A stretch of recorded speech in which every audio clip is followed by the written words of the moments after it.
Nos embalos do sábado à noite, a gente reúne a família para um bom papo. E quem vai comandar esse agito chega chegando.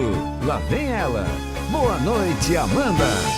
Boa noite, turma! Sejam muito bem-vindos ao nosso espaço, à nossa sala de estar, sempre cheia de informação, conteúdo, alegria para você, para o seu sábado à noite. A nossa intenção é que você saia melhor do que entrou e é isso que eu mais desejo. Convida a família, os amigos, sintoniza aqui na TV Aparecida e vem, que hoje o programa tá bom demais. Hoje nós vamos falar, gente, sobre direitos e deveres do consumidor civil, trabalhista, de família. Olha que assunto importante. Então você já tem um minutinho aí, avisa a turma, porque eu tenho certeza que você também tem alguma dúvida sobre esses direitos e deveres.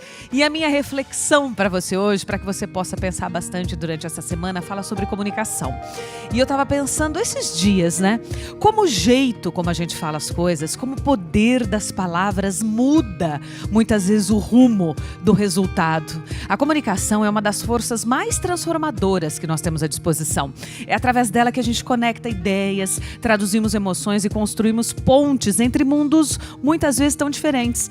O poder da comunicação não está apenas nas palavras que a gente escolhe, mas na intenção por trás delas. É naquela escuta atenta, no olhar que acolhe, na empatia que verdadeiramente nos comunicamos. É a arte de fazer com que o outro se sinta visto, ouvido, compreendido. Com a comunicação, nós podemos curar feridas, sabe? Motivar alguém que está do nosso lado, inspirar pessoas, inspirar mudanças. Mas também nós precisamos lembrar que a comunicação carrega uma responsabilidade muito grande. Porque o que a gente diz pode edificar ou destruir. É muito importante comunicar-se bem e lembrar que antes de tudo, comunicar-se bem é comunicar-se com respeito, com clareza, com verdade. No fim, a comunicação não é só sobre o que dizemos, mas como fazemos o outro se sentir. E quando podemos usar esse poder com sabedoria, nós podemos também transformar realidades, tocar vidas. Então leva isso para você, para o teu trabalho, para tua família, para os teus filhos, para o teu relacionamento. Qualquer coisa que você vá falar, fale com gentileza, com doçura, mesmo que firme, mesmo que o não. E eu tenho certeza que você alcançará resultados surpreendentes. Sejam todos muito bem-vindos. Direitos e deveres. E a minha primeira convidada é advogada, especialista em direito de família, tem uma vasta experiência em ajudar famílias a compreenderem e utilizarem essas leis para se protegerem e garantir o bem-estar dos seus filhos, lógico. Seja bem-vinda, doutora Sandra Daniotti. Tudo bem, Sandra? Boa noite, você tá bem? Obrigada por estar aqui, viu? Muito obrigada. Ele é advogado, professor, palestrante, referência em direito do consumidor e membro da Comissão de Direito Imobiliário da OAB. Bem-vindo, doutor Júlio César Sanches. Tudo bem, doutor Júlio? Tudo bem. Como vai? Seja bem-vindo ao nosso programa. Obrigada por estar aqui, viu? Ela é advogada especialista em direito do trabalho. Olha só, hoje nós vamos falar sobre os principais direitos e deveres no ambiente trabalhista e como evitar problemas legais aí no dia a dia dessas relações. Bem-vinda, doutora Beatriz Bock. Tudo bem, Beatriz? Obrigada por estar aqui com a gente. Obrigada. Boa noite, seja bem-vinda, viu? Obrigada. Você está vendo que nós escolhemos profissionais de todas as áreas. Ele é especializado em direito civil, empresarial, direito médico, eletrônico. Hoje traz dicas importantes para proteger os nossos direitos civis, de todos nós cidadãos. Doutor Juliano Garbúcio. Seja bem-vindo, Juliano. Como Boa noite, vai, doutor? Amanda. Tudo bem? Obrigada por estar aqui, viu? Muito obrigada. Tem pergunta, tem Povo Fala daqui a pouquinho. Obrigada a você também que nos acompanha pelas redes sociais, @de Papo com Amanda Françoso. Bora lá no nosso sabadão. Hoje, além de se divertir, a gente vai aprender. Tem muito conteúdo. Afinal, quem não tem dúvidas, né, sobre direitos e deveres? São muitas, em todas as áreas, né? Muitas. E eu vou começar contigo. Começar contigo. Hoje, quando a gente fala em família, né, o número de separações é muito maior. Eu imagino que de pessoas recorrendo à justiça também, por conta de pensão e etc. e tal, é muito grande. E eu queria que você começasse com aquela pergunta básica sobre pensão alimentícia e guarda.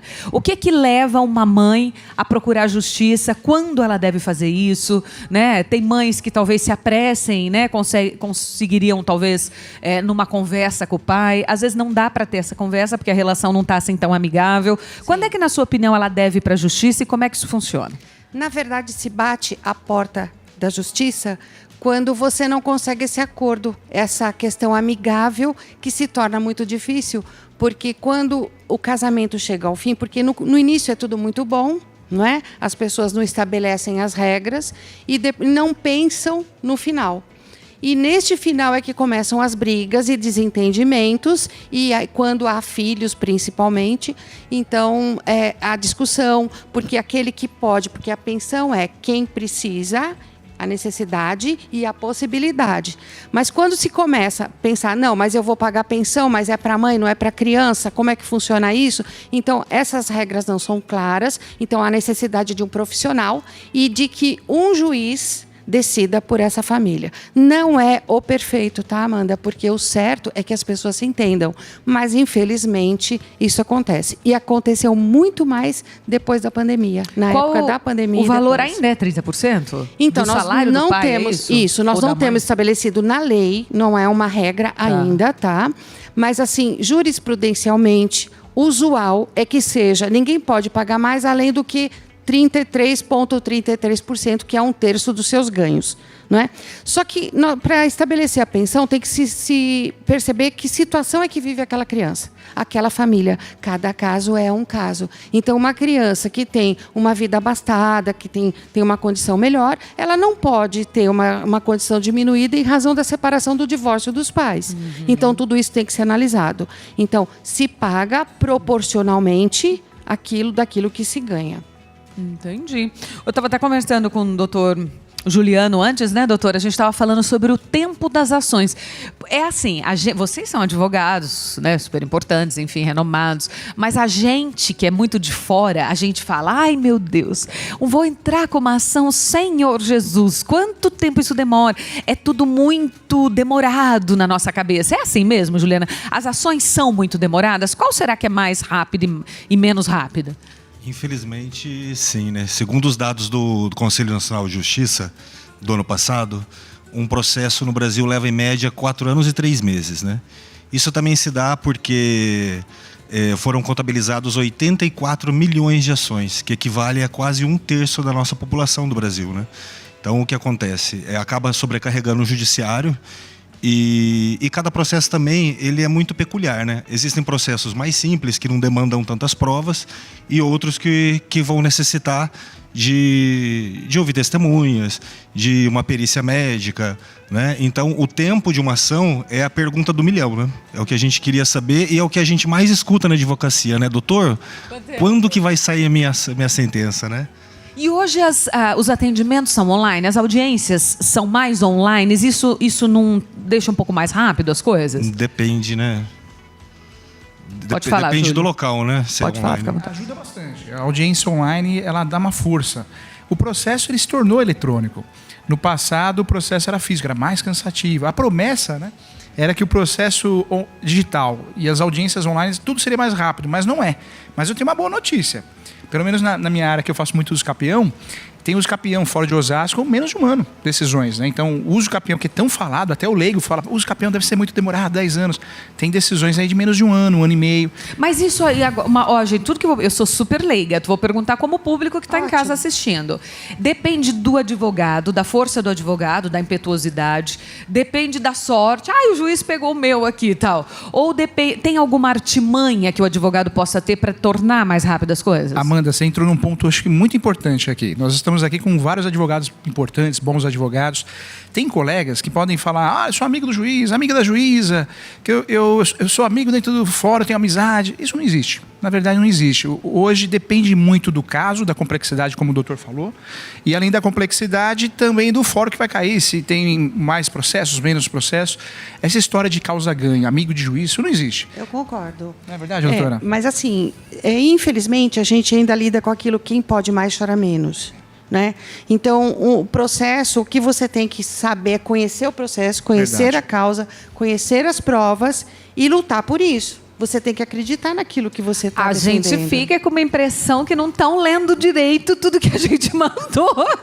Você fala assim, mas como que não decidiu, gente? Não leu, não viu Amanda, as provas? Exatamente. Acontece muito. Se você pensa que aquela pessoa que está lendo tem uma pilha de processos, ou pela internet, aqueles links, né, aos montes, então, e são seres humanos, Então, o que você pensa? Eu vou grifar isso daqui em amarelo, vou sublinhar. Chamar atenção, e né? vou chamar atenção. E o advogado é um forasteiro. É verdade. O advogado é um forasteiro. Então, você diz assim, vou pegar minha bolsa, minha mala, e vou até lá, e vou conversar. E eu quero... Por quê? Porque a gente defende o bem mais precioso das pessoas. Verdade. Então, para a pessoa que te passou um processo, para ela é o único.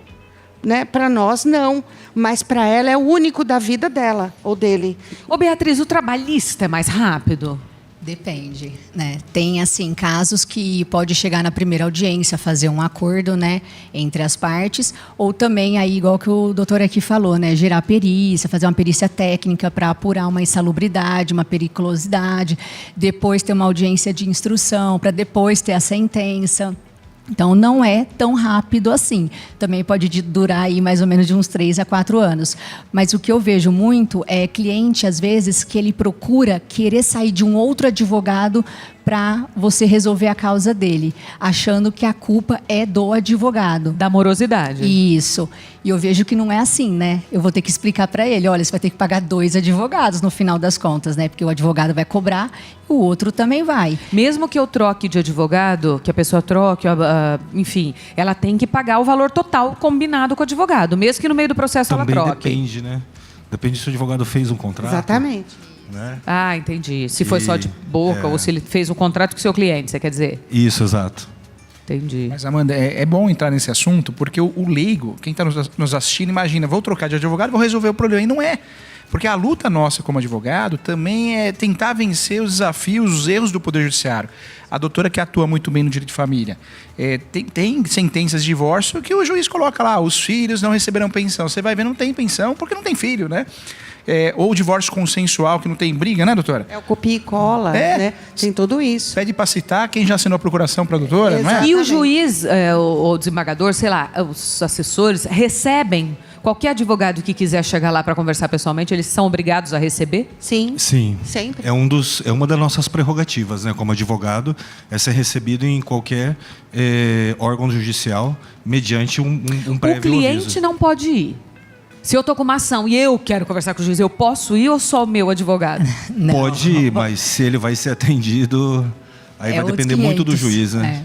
Vai depender muito do caráter humano do juiz, da juíza, né? Dependendo, normalmente não. Vai falar, não, eu só posso conversar com o seu advogado, ou seu advogado pede para vir conversar comigo. Hoje mudou muito o despacho, hoje também muitas vezes é online. Que é até interessante, que em alguns casos a gente percebe que presta atenção, dá uma atenção, educação. Outras situações, os doutores devem ter passado por isso também. Você percebe que não está nem te ouvindo, né? Que é o balcão virtual, né, doutor? Não é verdade? Uma facilidade que veio... Balcão virtual, exatamente. É E, muito por exemplo, você interessante. distribui um processo e tem uma situação urgente que precisa ser decidida ali, né? Como num caso de uma pessoa que perdeu uma conta do Instagram, que você quer recuperar essa conta. Então você pede uma liminar, né, uma tutela antecipada, que nós chamamos, e você marca esse balcão virtual para talvez explicar para o juiz ou para o assessor do juiz qual que é a necessidade daquela urgência e, enfim, 1000 coisas. O que eu estava dizendo antes das audiências online, doutor, é que, infelizmente, nem todo o Brasil é assim. São Paulo, por exemplo, o Juizado Especial Cível, raramente você vai ver uma audiência online, né? Que eu acho que, para mim, na minha opinião, é um retrocesso com os outros estados, porque fazer as pessoas, principalmente em São Paulo, uma cidade tão caótica, assim, se deslocar simplesmente para chegar lá na audiência e perguntar, tem acordo, não tem, né? Seria até desumano, né? Sim, sendo que no restante do Brasil, as audiências são praticamente 100% online, em todos os estados. Ô, Beatriz, quando a gente vai para o trabalhista, o que você acha que hoje a gente... Antigamente era assim, não me pagou a hora extra, tal. Tinham meio que eram uns pontos muito parecidos, né, nessas relações empregado-empregador. Hoje a gente tem o burnout, a gente tem o assédio moral, sexual, enfim, uma série de coisas que vieram à tona. O que mudou dentro do teu trabalho? Assim? O que você acha que mudou hoje com essas novas vertentes? Eu vejo assim, muitas empresas elas não estão se adequando, né, à nova legislação, né? Veio aí a norma agora regulamentadora reconhecendo o burnout como uma doença ocupacional relacionada ao trabalho. Então, o que a empresa ela tem que fazer? Ela tem que fazer um processo de prevenção dentro da empresa, procurar um processo psicológico para o seu funcionário, fazer treinamento para os seus gestores, para os seus coordenadores, saberem quais são as situações que aquela pessoa pode estar futuramente tendo um burnout. Então, eu vejo que as empresas elas têm que se adequar. Exatamente para ir, né, não sofrer passivos trabalhistas, né, vir com indenizações grandes, porque a gente fala, né, o que quebra a empresa é o caixa e no final das contas vai pegar o financeiro da empresa, né, uma indenização trabalhista alta aí, se for reconhecida uma doença aí do trabalho futuramente. Doutor Júlio, direitos que o consumidor precisa saber antes, né, ter ideia que existem antes de fazer uma compra, seja ela online ou física. Que hoje as compras online, desde a pandemia, estão muito em alta, né? A pessoa ficou um pouquinho de preguiça de ir para a loja, né? Inclusive, até eu estou exagerando também. O Mercado Livre está chegando todo dia lá em casa. Igual, doutor. É verdade. O Mercado Livre, principalmente. É viciante, né? É viciante.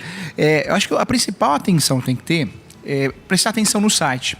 Hoje tem muito golpe na internet, né? Então você entra num site, você fala, nossa, que promoção, que pressão, aí você sai e entra de novo, o site caiu. Então prestar atenção se o site não é falso, se é confiável, você consegue levantar isso, você pode entrar no site do TJ e digitar o nome da empresa para ver se tem reclamações, tudo isso ajuda muito. Mas acho que a principal dica seria o quê? Que o consumidor, quando compra fora do estabelecimento comercial, ele tem 7 dias para desistir. Então, se você comprou alguma coisa na internet, mudou de ideia, sem motivo nenhum, você tem Antes de chegar ou depois que chegou? Na verdade, você pode desistir antes de chegar. E depois? Mas se chegou, por exemplo, no quarto, quinto dia, chegou. Eu vou te dar um exemplo que aconteceu comigo. Vamos lá, lavação de tricô da TV. Tava super em alta o Divertidamente, aí tem alegria, tristeza, bababá. Bom, aí eu entrei lá, o site apitou lá no meu celular, a minha filhinha ficou doida que queria, e aí eu falei, nossa, que legal. E tava escrito os bonequinhos do Divertidamente, portanto, sei lá, R$300, um exemplo. Bonequinhos assim. Eu vi, tava o número de centímetros, eu entendi que era pequeno. Só que assim, eu comprei a coleção, né? A alegria, a tristeza, o bravo, a ansiedade e tal. Chegou em casa só o bravo, só um pequenininho. Aí eu falei, gente, mas peraí, eu comprei a coleção. Aí tinha um WhatsApp, alguma coisa assim, eu mandei. Eu falei assim, mas e os outros vão chegar? Estão chegando? Chegam um de cada vez? Ela falou, não, só vem um. E aí eu fiquei assim, não, mas na propaganda tava a coleção. Não, eram, sei lá, 7 bonequinhos, não lembro. E veio só um. Só que aí também eu não tinha nem tempo de ir atrás disso, não fui atrás de nada. Mas foi um baita golpe, né? Porque foi caro, tipo assim, era pra vir a coleção inteira, entendeu? Não um bonequinho desse tamanho. Isso aconteceu também em casa com a capivara. Minha filha tá na época da capivara, a Heloísa. E eu comprei uma capivara achando que era uma capivarona. E chegou na capivara, parecia um chaveiro. Ela até chorou. Mas o que a gente faz quando acontece isso? O que a gente tem que pensar? Nós temos 7 dias para desistir sem motivo. E antes do produto chegar. Quando o produto chega e você se sente prejudicado, é uma propaganda enganosa, como a doutora falou, talvez também um vício oculto, porque às vezes o produto chega, mas chega quebrado, né? Não funciona. Então nós temos outras alegações que podem nos ajudar a desistir também, sem qualquer ônus, né? Na verdade, Amanda, se você quisesse muito receber essa coleção, você poderia fazer uma reclamação, por exemplo, no Procon, né? Que hoje em dia o Procon é online, que era o Procon geral, que é o consumidor.gov, ou o Procon de São Paulo, ou do Procon do seu estado, é tudo online, e você pode exigir o cumprimento da oferta, né? Então aí é importante que quando você vê alguma oferta muito assim surreal, você tire print dessas telas e vai guardando, né? E num caso desse que prometeram uma coisa e não cumpriram, você vai fazer uma reclamação pedindo o cumprimento da oferta ou a devolução do dinheiro em dobro, inclusive você pode exigir, né? Que o tem que ir Código atrás. de Defesa... Mas você sabe, eu acho que o que acontece comigo deve acontecer com 80% dos brasileiros. Dá um pouco de preguiça de ir atrás e você acaba deixando para lá, né? É louco isso. É a falta de tempo de cada um, né? Mas, como eu disse, hoje em dia, com essa revolução aí da gente poder fazer tudo online, não precisar mais ir no Procon, que antes era um trauma. A gente que é advogado mais antigo sabe que ir no Procon era perder a tarde toda, né? Hoje em dia, como você pode fazer da sua casa, acaba facilitando mais. Sim. Mas realmente essa parte burocrática, para quem não é da área, acaba dando um pouquinho de preguiça mesmo, né? Como você Mas tá disse. certo. Mas tem que fazer, viu, gente? Eu acho que o direito do consumidor tem que reclamar, tem que pedir troca, tem que cancelar, sabe? A gente E um precisa... ponto importante, viu, Amanda? O doutor vai concordar. Você faz muita coisa sem gastar nada. Sim. Então você vai no juizado especial civil, não precisa contratar advogado. Você vai no PROCON também, né, doutor? Então, quem tem tempo de ir atrás, hoje faz muito online e sem gasto, né? Sem custo. Sem dúvida. E se a gente não reclama, o serviço nunca vai melhorar. Né? Então, Reclame essa é aqui. importante. Ó, nós vamos pro intervalo, te espero na volta. Na volta tem Povo Fala. Perguntas que o povo quer saber a resposta. Fica aí. Nós temos um Povo Fala agora. O que o povo na rua quer saber? Roda primeiro. O que caracteriza um abandono de imóvel pelo locatário? Imóvel, na verdade, é quando o locatário ele deixa de cumprir algumas obrigações dele, como, por exemplo, pagar o aluguel em dias, ou até mesmo abandonar o imóvel, né?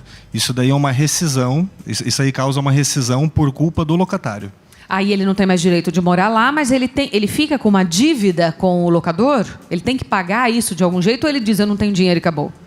Na verdade, assim, se ele abandonar o imóvel, se ele sair do imóvel, ele vai continuar respondendo pelo contrato que ele tiver, né? Se ele tiver algumas parcelas devidas. Mas se Até ele entrega de chave, mas né? se esse abandono dele for só uma questão financeira, se ele não puder pagar o que ele combinou com o locador, não necessariamente ele vai ter que deixar o imóvel, né? Vai precisar o dono do imóvel vai precisar entrar com uma ação para despejar ele. O doutor ele pode falar isso muito melhor do que eu, que é a área dele. Imagina, doutor, mas eu adoro esse assunto dos campeão. O livro mais vendido no Brasil dos campeão é o meu, né? Não que eu sou fã de invadir nada disso, hein? Mas nós temos no Brasil 36 espécies de uso capião. Então, abandonou o imóvel, alguém pode entrar e pode fazer os campeões se tornar proprietário. É uma realidade no Brasil. Em relação ao inquilino, o doutor falou bem. Nós temos uma questão. Eu tenho no escritório muitos inquilinos que o locador sumiu, faleceu. O que o inquilino fez? Ele deixou de pagar aluguel dali para frente. Então ele fez uso capião e se tornou dono. Então é uma realidade no Brasil. Então, o inquilino pode se tornar dono do imóvel numa situação onde o contrato de locação deixou de existir, ele ficando lá no imóvel, posse, mas passivo, ele pode se tornar proprietário. É uma realidade. Que doideira, né? Isso vale para áreas rurais, né? Que ficam, às vezes, muito tempo ali paradas, né? Hoje nós temos uso capião de apartamento, de terreno, imóvel praiano e decisões novas, uso capião de imóvel de herança. Então você tem uma irmã e tem um imóvel de herança. A irmã, se ela mora nesse imóvel, ela pode fazer os capiões e se tornar dona proprietária sozinha, sem ter que dividir com você na partilha convencional. Se não houver oposição, né? Que doideira. Próxima. Preciso de um advogado para abrir um inventário? Então, na verdade, sim. E pode ser feito extrajudicial e judicial. Hoje nós temos essa possibilidade. Então, geralmente se opta por judicial quando não há acordo entre os herdeiros. E extrajudicial você pode fazer em cartório, ele pode até demorar menos, né? Mas precisa obrigatoriamente da assinatura e acompanhamento de um profissional. Então, é importante as pessoas saberem que preciso de um advogado só para assinar esse documento. Não, não é só para assinar o documento. É porque nós analisamos, mesmo quando é feito em cartório, a minuta, nós acompanhamos a minuta, nós levamos os documentos, nós apresentamos de que forma será feita a partilha, nós lemos, analisamos, encaminhamos para o cliente, acompanhamos a assinatura, porque eu já tive uma situação em que foi feito tudo isso, foi explicado tudo para a cliente, inclusive o cartorário, né, assinou, é isso, ainda bem que fica gravado, né? E depois a pessoa disse, não, mas não era isso que eu queria. Então, é sempre importante que tenha acompanhamento de um profissional, porque para você descaracterizar uma escritura dessa em juízo, você tem que demonstrar que aquela pessoa foi levada a erro, houve fraude, né, em prejuízo, então precisa provar tudo isso. É importante que as pessoas conversem com o seu profissional e esclareça tudo o que ele pretende. Ô, Sandra, o que a gente negócio. deve fazer em vida para facilitar a vida dos filhos, de quem nos cerca em relação à família ou à herança? Às vezes até uma pessoa que está doente, né? Sim, sim. É muita procura nesse sentido. É um planejamento sucessório, familiar. Então, vamos dizer que a pessoa tenha 3 imóveis e tenha, assim, hipoteticamente, 3 filhos. Então, se ela puder decidir em vida a doação desses bens, mas a orientação que eu sempre passo é: faça a reserva de usufruto. porque você vai doar tudo, acontece, viu? Já vi, é terrível, mas a pessoa doar o imóvel e ficar sem nada. Então, não adianta desvestir um santo para vestir o outro. Você não sabe futuramente o que pode acontecer. Mas o planejamento sucessório, inclusive conversar com os filhos, hoje tem holding familiar, precisa tomar cuidado com a holding, porque muita gente abre uma holding sem saber exatamente o futuro que pode acontecer. O dinheiro na holding de fica fraudar. mais protegido, é isso? Por isso que todo mundo está fazendo a tal da holding? As pessoas acham que sim, porque é uma cobrança menor de imposto. Tá? Então, você tem diversas casas, imóveis alugados, e você paga um X imposto mensal, né, ou anual, e numa holding existem algumas facilitações no sentido de imposto.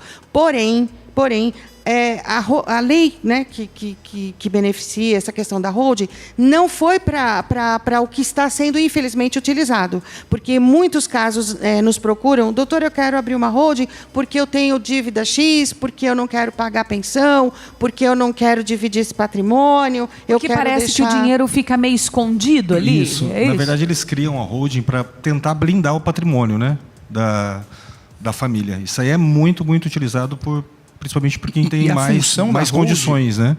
Não é blindar, né, doutor? Na verdade, a função da holding, que a doutora falou, é ter uma redução da carga tributária, né? Exato. Organizar. Né? E também eu digo assim, blindar, doutor, no sentido de que para você conseguir alcançar, se uma pessoa ali é devedora, né?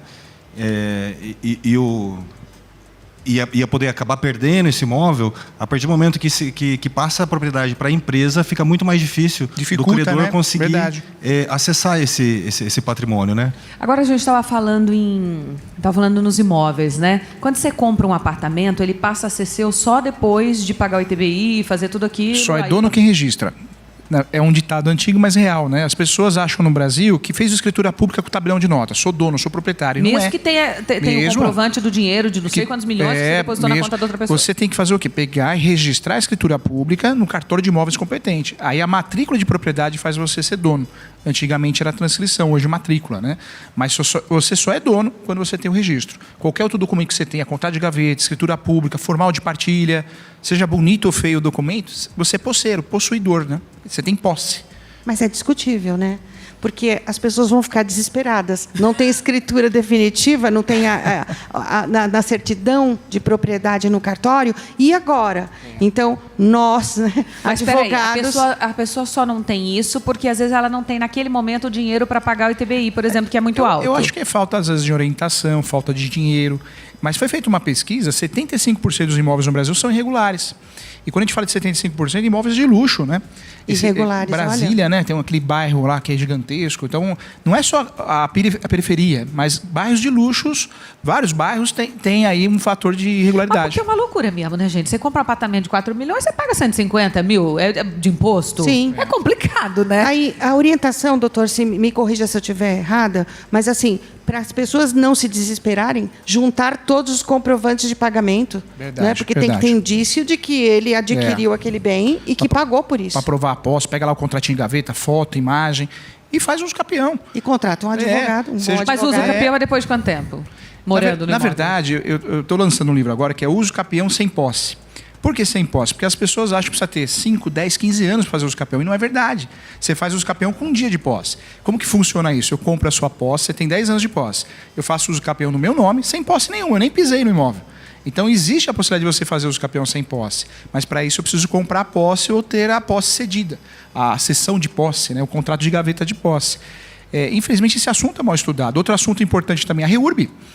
Você faz uma regularização hoje via REURB, você demora 60 dias, você consegue uma regularização do imóvel, rural ou urbano. Tem muita coisa boa que o brasileiro não sabe e deixa de fazer para conseguir ter o registro. Ter registro é segurança jurídica e valorização. Eu acredito que a falta de registro no Brasil, esse número altíssimo, 75%, é em virtude dos custos. As pessoas não querem gastar. Acho também que o cartório vai baixar, vai me xingar. Vai me xingar os cartorários. Mas eu acho que se diminuísse as custas, os emolumentos, talvez ajudaria, né? Ou, sei lá, cria uma tabela até 200 mil reais, outra tabela. Já é mais ou menos assim, né? Existe uma tabela mais ou menos assim, mas deveria ser uma tabela com um valor menor para aquele imóvel simples. Porque senão a gente não vai sair disso, né? Sem dúvida. Próxima. É possível processar uma empresa por publicidade enganosa? Com certeza, né? Com certeza. No caso... O que aconteceu né, comigo. exatamente. Eu sou um exemplo. A capivara. Ou a Capivara e o divertida, o bravo do Eu Eu divertida. acho que não só pode, como deve, né? Como eu disse, assim, nós precisamos exercer nossos direitos, inclusive o Código de Defesa do Consumidor do Brasil é um dos instrumentos mais fortes assim que eu já conheci no mundo todo, né? Nós temos que ter orgulho da defesa do consumidor que nós temos aqui no nosso país e exercer nossos direitos. Próxima. Quais são os direitos que eu tenho por trabalhar sem carteira assinada? Ixi, Beatriz, aí é bravo. Já está errado. É. Já começou errado. Trabalhar sem carteira assinada, né? Bom, sem carteira assinada, você não vai ter todos os direitos trabalhistas, né? Como se fosse registrado na carteira. Férias, fundo de garantia, contribuição para INSS, você não vai ter nenhum benefício, né, do INSS. Se você sofrer um acidente do trabalho, ter uma doença ocupacional, você não vai conseguir nenhum benefício.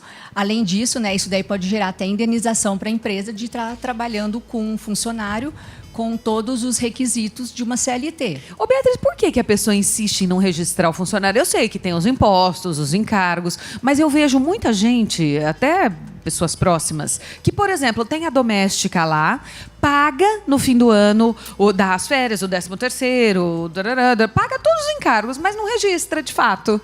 E depois, se um dia essa funcionária entrar com pedido, ela vai ter que pagar tudo de novo, não é?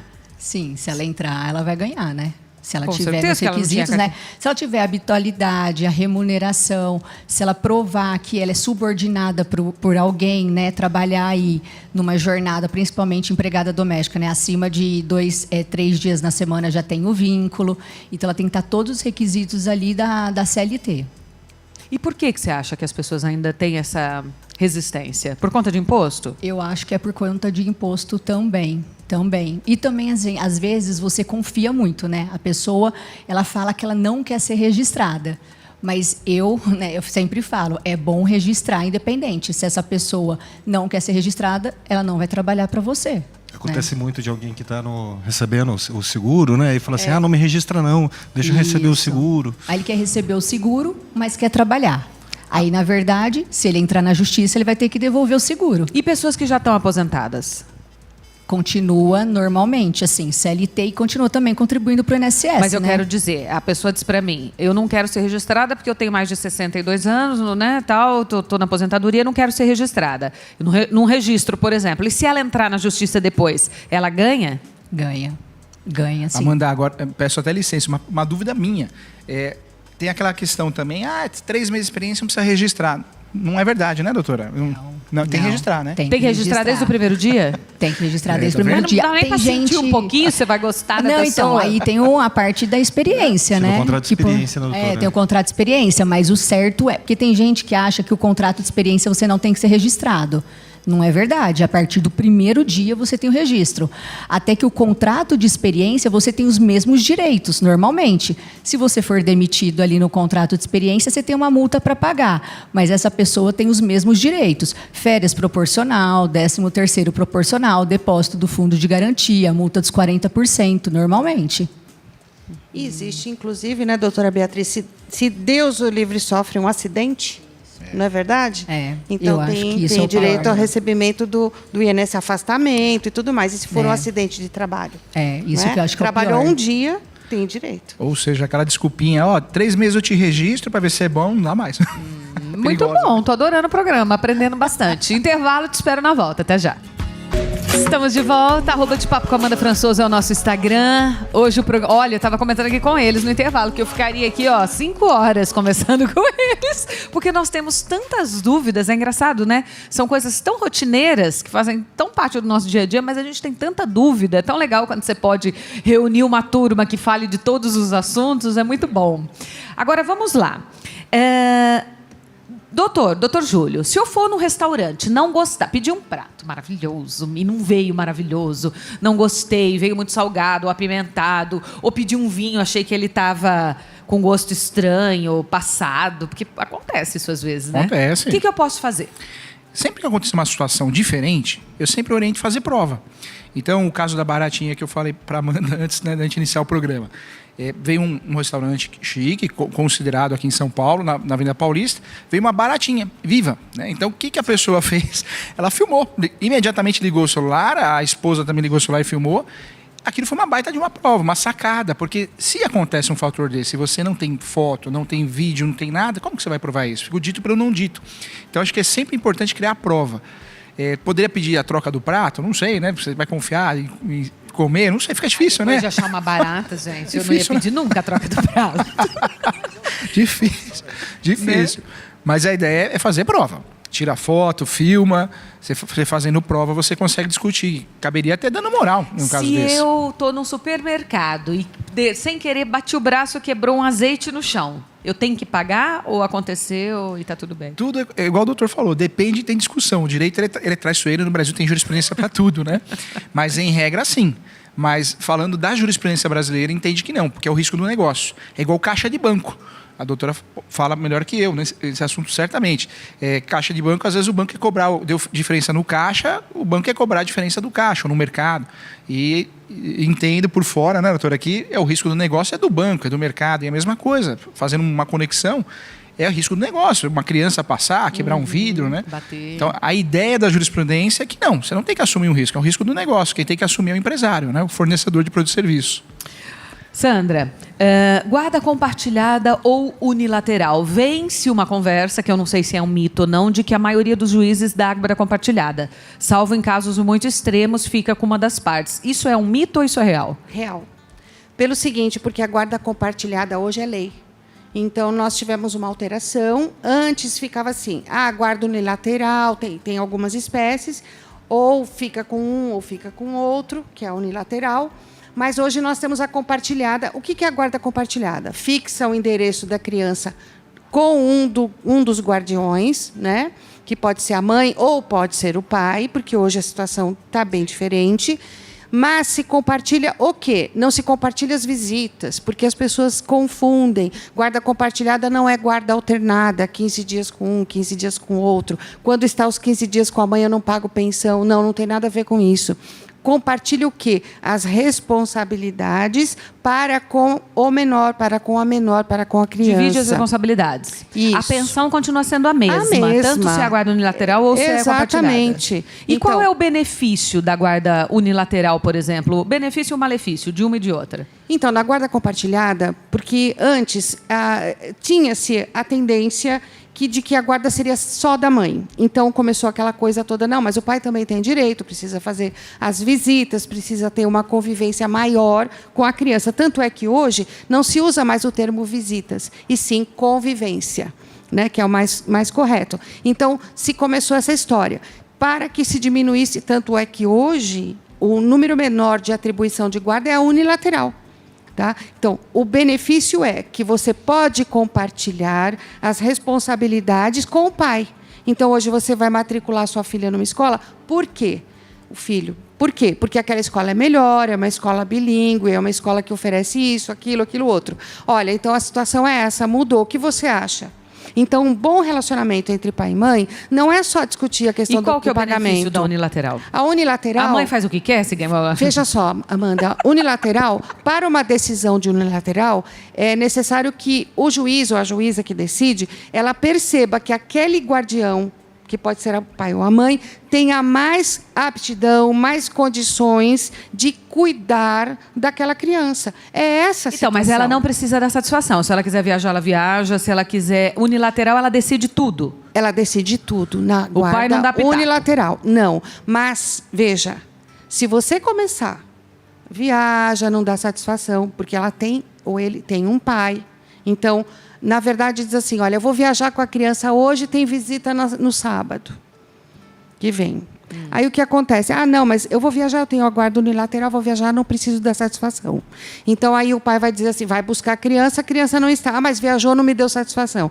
A gente precisa tomar cuidado para não esbarrar naquela questão de alienação parental. Mas ele só pode viajar, por exemplo, se a mãe autorizar, se tem a guarda. Sim.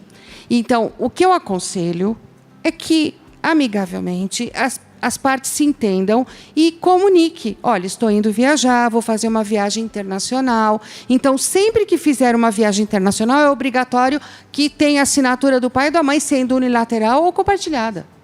Percebe? Então, você tem a guarda unilateral, mas se vai fazer uma viagem internacional, você precisa da assinatura do pai para fazer essa viagem. Entendi. Então, é relativo, tá? Precisa tomar cuidado com isso. Ô, doutor Juliano, no contexto de responsabilidade civil, né? O que a pessoa precisa provar para ser indenizada por danos morais ou materiais?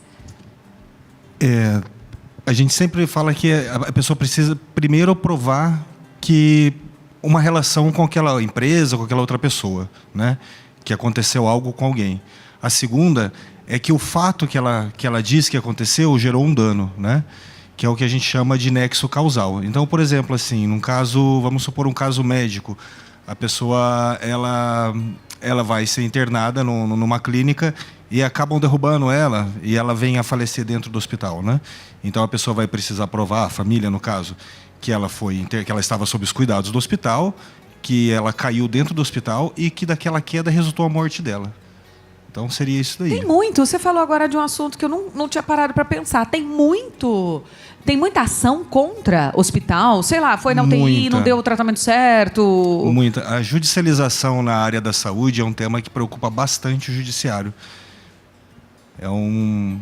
Hoje em dia... Deixa eu ver se alguém pode responder essa pergunta. Aconteceu isso com um familiar meu, eu queria entender se é mito, se é verdade, até para poder passar para quem está nos assistindo. Se a pessoa tem um plano de saúde que só atenda regional, por exemplo, não atende o Brasil todo, o estado todo, e me disseram que se ela chegar em um hospital, por exemplo, aqui em São Paulo, ela vai ter que entrar e pagar pelo particular, porque o plano dela é do interior, não atende. Porém, se ela entrar pelo pronto-socorro, de qualquer lugar do Brasil, o plano é obrigado a pagar. Isso é verdade? Alguém sabe? Na verdade, a gente esbarra nessa questão de omissão de socorro. Aconteceu comigo, minha tia teve um AVC e o hospital qual ela tinha o convênio era bem distante. Naquele momento, qualquer segundo é importante, e eu levei no mais próximo, né? E, graças a Deus, naquela época, ela foi bem atendida, foi socorrida emergencialmente. É lógico que depois, Amanda, veio a conta. Tá? Porque aí nós encaminhamos para o outro hospital, já estava salva, tudo mais, mas eles encaminharam a conta. E aí é a grande discussão. Poderia deixar de atender? Não, nunca. Deixar de atender não pode de jeito nenhum, né? Isso daí seria omissão de socorro mesmo. Porém, muitos hospitais que a gente vê é que eles, já ali na sala de urgência, estão pressionando a família para assinar um contrato, Sim. alguma coisa assim. Com certeza. E a discussão vai ficar depois. Mas eu mandei isso para o plano dela. É melhor pegar o tratamento e depois arrumar um advogado para resolver. E mandei né? Fazer o quê? E mandei para o plano dela, porque a obrigação é deles. Doutora Beatriz, quando que o empregado não pode ser demitido? Férias, gravidez, volta de licença? Quando que eu não posso mandar embora um funcionário? Tem várias ocasiões, né? Um exemplo aí que você falou foi das férias, né? A gravidez, ela tem a estabilidade a partir da data da confirmação da gravidez, depois mais 5 meses após o parto. Não pode ser demitida pela estabilidade. Então, tem várias ocasiões. Um exemplo também, as férias, né, que eu falei, a gravidez. Acidente de trabalho. Acidente do trabalho. Tudo isso, licença médica, durante o período que ela está nessa licença, não pode, e assim que volta, pode? Isso, que na verdade é o seguinte, quando ela está de atestado médico, né? O contrato, na verdade, ele está suspenso. A pessoa está de atestado médico, está em casa. Depois, se ela entrar no INSS requerendo um benefício, tem aí depois mais o afastamento do INSS. Se for reconhecido no INSS um acidente do trabalho, quando ela retornar para o trabalho, ela tem mais a estabilidade de 12 meses no trabalho, não pode ser demitida. Nessas ocasiões, se for demitida, né, ela consegue até uma reintegração ou uma indenização do tempo que falta ainda para gerar a estabilidade dela como salarial, né? Eu tenho uma amiga que teve burnout, foi demitida assim que voltou de um período que ela teve que se afastar e já foi demitida na hora, mas ganhou uma boa grana depois da empresa, porque não pode, né? Ô, Júlio, me fala uma coisa. Pacote de viagem. Comprei viagem para daqui 2 anos. A vida mudou. sei lá o que aconteceu, eu casei, ou fui trabalhar em outro emprego que eu não tenho férias ainda, mudou alguma coisa. Eu posso cancelar até quanto tempo antes dessa viagem, se for comprada muito antes? Esse é um tema bem polêmico, né? Ainda tem muita briga por parte do judiciário, jurisprudências diferentes, mas em regra você só conseguiria cancelar dentro de 30 dias. Passou disso, você vai ter dificuldade, você não vai conseguir. E a jurisprudência, nesse sentido, é a favor das operadoras das companhias aéreas. Então eu perco a viagem. Acaba perdendo a viagem. Olha. Salvo uma situação diferente. Existem né? Exceção, situações, né? por exemplo, que foge o controle do consumidor. É. Por exemplo, ele pegar uma conjuntivite que é altamente contagiosa e a pessoa não pode voar. Né? Então, mesmo assim, um dia antes da viagem, no dia da viagem mesmo, se acontecer algum fato, assim, uma doença que impeça a pessoa a viajar, o correto é fazer uma reclamação já diretamente deixar tudo com prova, né? Fazer uma reclamação direto no site do consumidor, no site da empresa. E depois, se não cancelar, procurar um advogado da sua confiança, especialista na área, para entrar com uma ação. Né? E é um assunto que dá o que falar, né? Tivemos casos de pessoas que perderam o velório, de entes queridos. Então aí sim caberia uma indenização.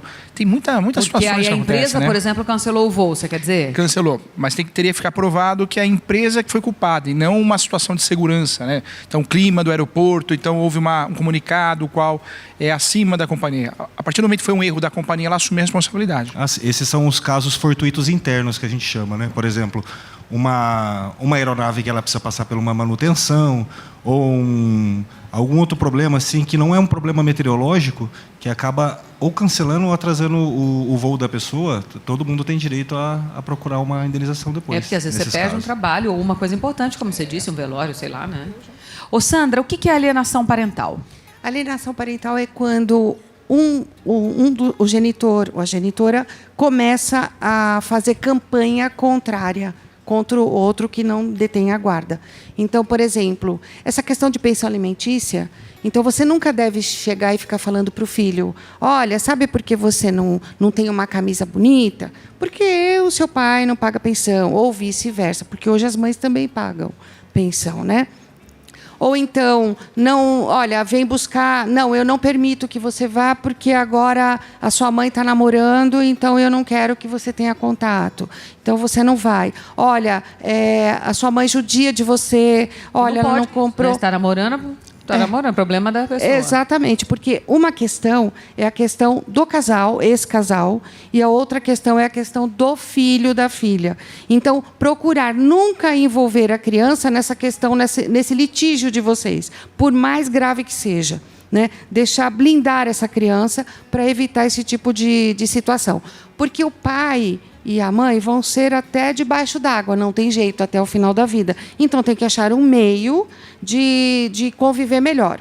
Existe a questão da lei de alienação parental, ela tem os prós e contra. Eu tenho a minha definição sobre isso.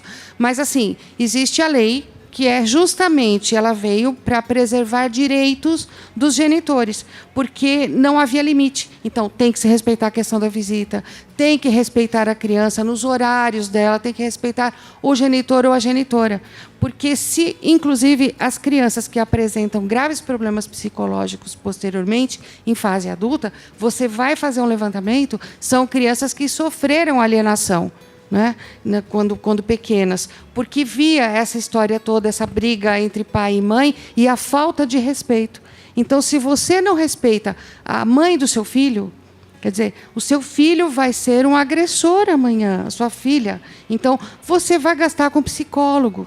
Então, é melhor Você sabe que o prevenir. programa do sábado passado nós falamos sobre educação infantil, desenvolvimento infantil, está no YouTube, é até um programa legal de você dar uma olhada, se você perdeu na semana passada. Vamos criar grandes seres humanos? Isso começa na infância, né? E não é só educar através da escola, é criar socioemocionalmente seres preparados para encarar a vida. E a responsabilidade, gente, é 100% de mãe e pai. Esteja separado, esteja junto, se dê bem, não se dê, você tem que criar um ser humano bacana, né? Isso, e pode até ter inversão de guarda no caso de alienação parental. Sem dúvida. Juliano, nós estamos chegando ao final do nosso programa. Queria sua consideração final sobre o assunto, ou uma dica, ou uma observação, para que a gente possa encerrar aqui. Muito obrigada por ter vindo, viu? Eu que agradeço, Amanda. Foi um prazer conhecer você pessoalmente. Já acompanhava o trabalho. A dica minha é sempre procure um advogado da sua confiança, né? Seja qual for a sua situação, procura saber alguma pessoa que possa te ajudar, que muitas vezes a gente acha que não tem um direito e tem, ou acha que tem um direito, na verdade não tem nenhum. A né? pessoa que não pode contratar um advogado particular, ela vai onde para ter um advogado que ela não pague, mas que resolva o problema dela? As cidades têm as defensorias públicas, né, doutor? Né? Todas as cidades têm a defensoria pública que, dependendo do assunto, atende. Há alguns assuntos que não atendem, né? Tá. Defensoria Pública, o JEC, né, que é o Juizado Especial Civil, até 20 salários mínimos você não precisa contratar Ou advogado. centros universitários também Verdade, costumam doutor. ter assessoria. Convênio com a UB, né? Ou até mesmo e no próprio fórum pedir para nomear um advogado, né? Que existe um convênio da OAB com os fóruns.